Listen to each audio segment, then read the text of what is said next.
Hello there. A 26% increase in sales. And with that, Aldi is doing well in the UK, and the company also lets its employees feel this.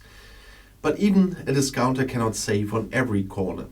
From February, the British branch of the discounter Aldi will therefore increase the wages of around 7,000 employees in the warehouses for the third time in a year. In the future, they will earn £13.18 an hour. That's an increase of 15% compared to the previous year. At the beginning of the year, the staff in the Aldi stores could also look forward to the third wage increase within a year to £11 an hour. If you work in one of the London food markets, you even get £12.45. Other grocers in the country, such as Tesco and Sainsbury's, have also increased wages several times in recent months. But Aldi is in the top group with its wages. Because the discounter must remain attractive as an employer in order to implement its ambitious expansion program. On average, the grocer, which is part of Aldi Süd's responsibility in Germany, opens a new store on the island every week. There were more than 990 shops at the end of the year. That's an increase of almost 40 compared to the previous year. But in 2025, there should be 1,200. On the one hand, retailers are reacting to the considerable price increases of the past few months with those higher wages. In December, UK inflation was 10.5%. With a latest jump, Aldi is a lot more generous than the average British company here. And according to data from the Office for National Statistics, the ONS, salaries in the country in November were 6.4% higher than a year earlier, driven by the private sector with a 7.2% increase. On the other hand, the competition for employees has intensified. The job market remains tense and many vacancies cannot be filled. Yeah, welcome to the Brexit, sir. In addition, the country is short of 330,000 workers as a result of Brexit, according to a recent study by the think tank Centre for European Reform. Above all, less qualified jobs are affected, primarily in transport and logistics, but also in wholesale and retail. The influx from countries outside the EU has by no means offset the loss of freedom of movement. Recently, things have been going brilliantly for Aldi on the island, though. Sales in the Christmas business increased by 26%. The discounter broke the £1.4 billion barrier for the first time in December. With a plus, Aldi was the fastest growing grocer in the country.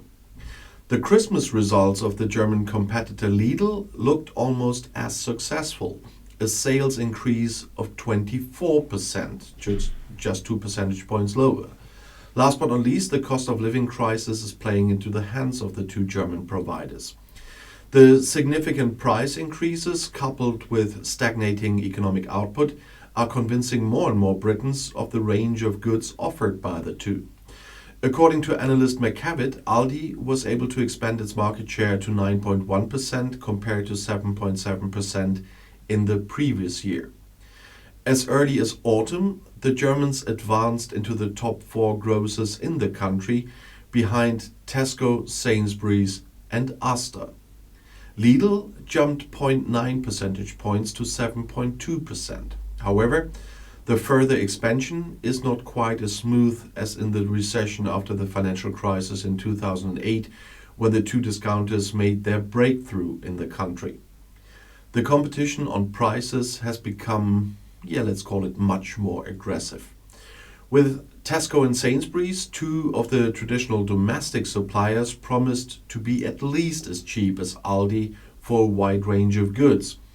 Given the size, it's also becoming more difficult to find additional locations without competing with their local stores.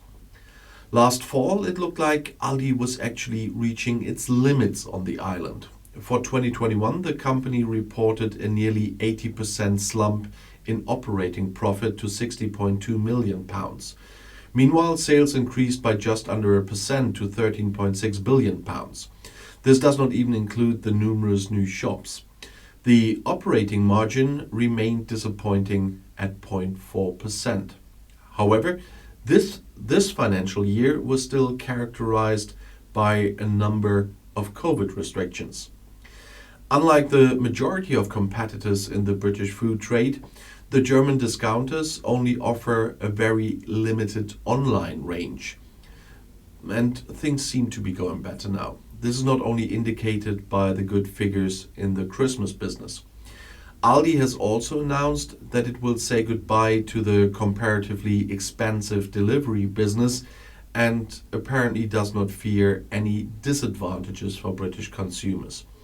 A cooperation with the delivery service Deliveroo has already been set up. Given up. In the course of the year, the possibility of buying wine and promotional items online, having them delivered, will also end. Only the coming months will show how successful the British expansion program will continue to be. But they are having it quite easy with food from the continent because they will have to have the paperwork once if they bring it to over there, and so the costs are much lower than for smaller shops. And I'll see you in my next video. I'll be back.